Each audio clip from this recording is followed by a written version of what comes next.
Phrasal verb. पहले तो हम ये जानेंगे कि फ्रेजल वर्ब क्या है और किसको फ्रेजल वर्ब कहते हैं।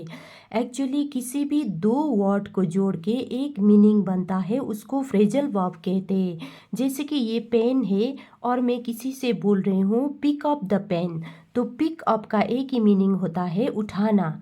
इसी प्रकार से मैं किसी से बोल रही हूँ कि put on your shoe, put on का हमें एक ही मीनिंग समझ में आता है कि पुट ऑन का पहनना। इसी प्रकार से ये सब फ्रेजल वर्ब में आते जैसे कि दो वर्ड का एक ही मीनिंग होता है फ्रेजल वर्ब में।